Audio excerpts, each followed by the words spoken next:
আসসালামু আলাইকুম।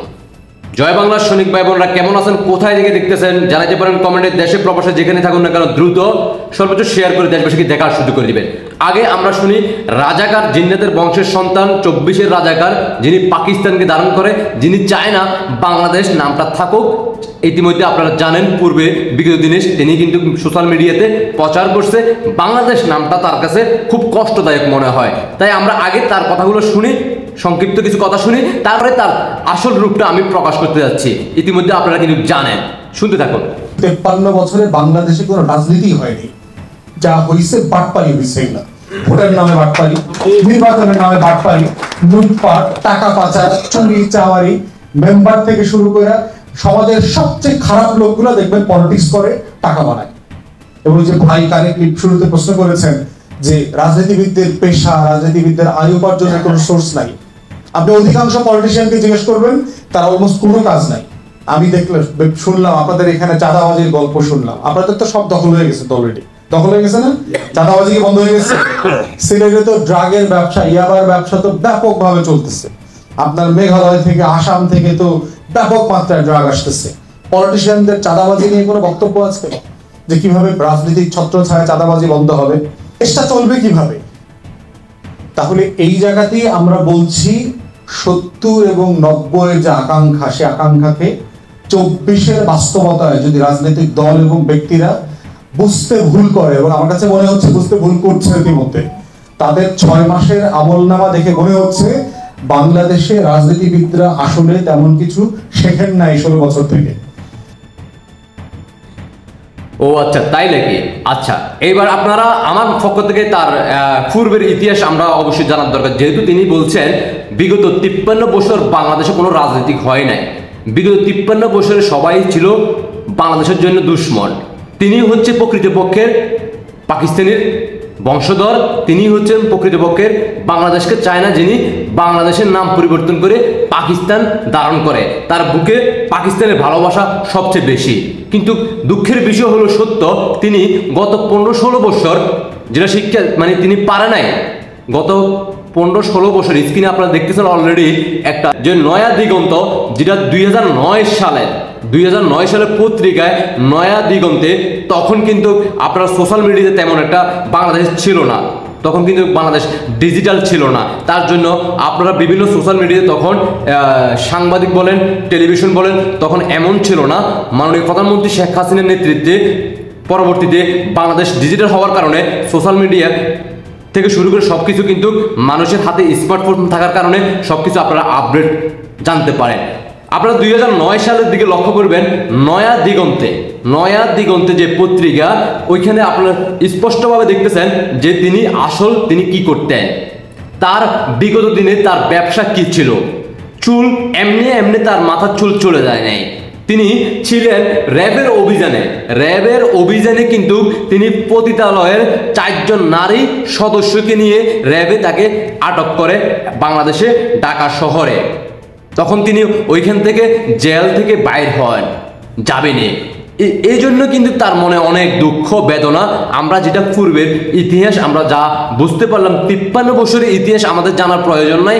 আমরা 2009 সালে ওই দিন থেকে আমরা ইতিহাস জানলে বুঝতে পারি যে তিনি কিসের সাথে জড়িত ছিলেন, তার পূর্বে ব্যবসা কি ছিল, তার মাথার চুল কেন এত অল্প বয়সে তিনি মাথার চুল হারিয়ে ফেলছেন।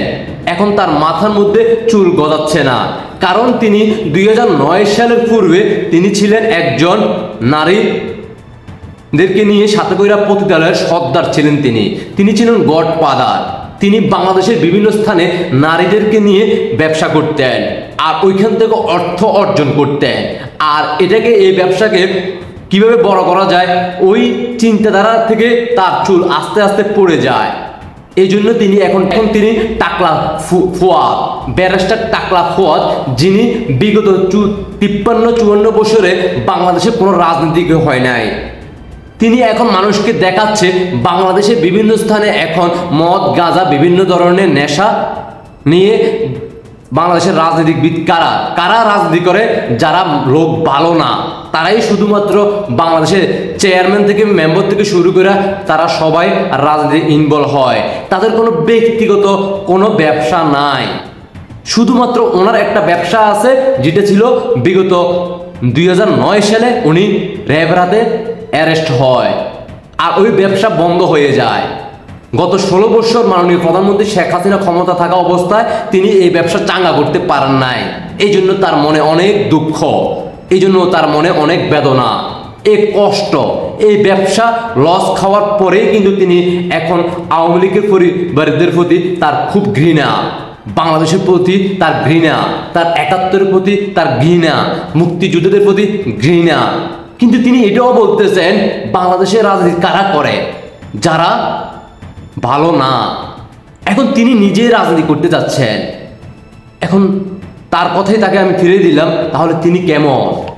তিনিও বুঝালেন যে আমি একজন নারী সর্দার, আমি নারীদেরকে নিয়ে পূর্বে ব্যবসা করতাম, কিন্তু মাননীয় প্রধানমন্ত্রী শেখ হাসিনার দায়িত্ব পাওয়ার পর 2008 সাল থেকে 2024 সাল পর্যন্ত আমি ব্যবসা পরে চাঙ্গা করতে পারি নাই।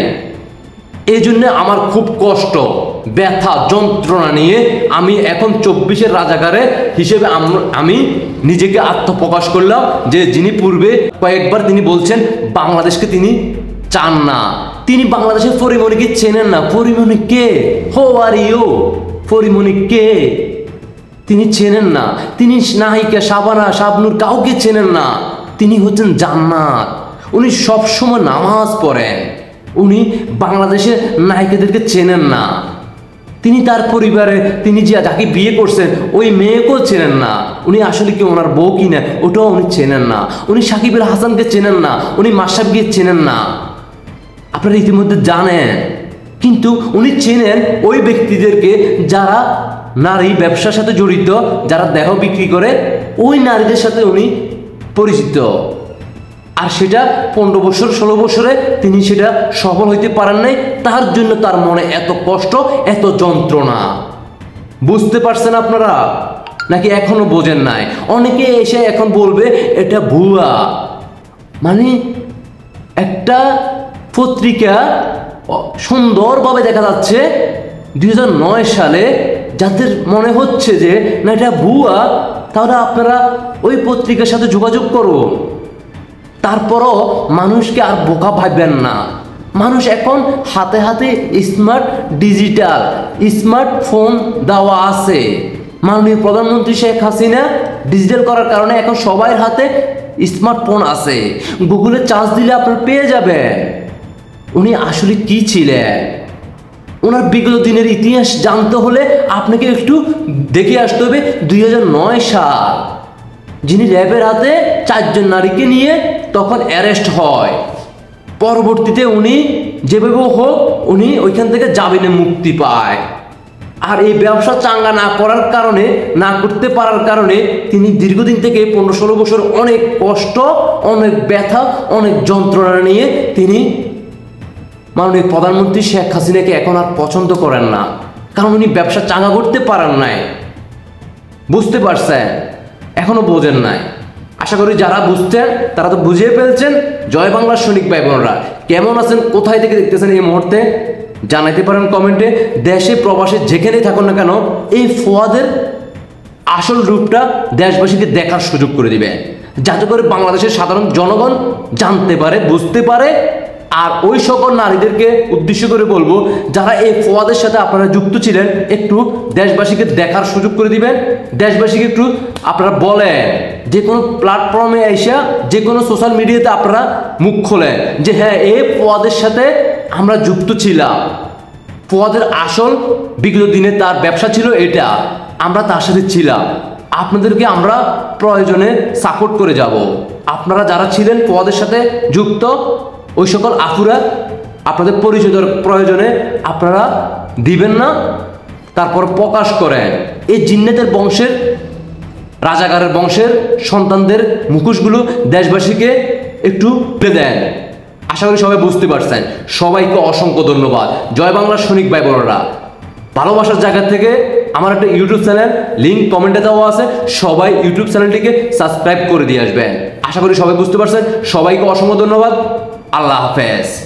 জয় আসবেই আসবে। জিন্নাতের সন্তানদেরকে এই বাংলার মাটি থেকে বিদায় করা হবে ইনশাআল্লাহ। আল্লাহ হাফেজ।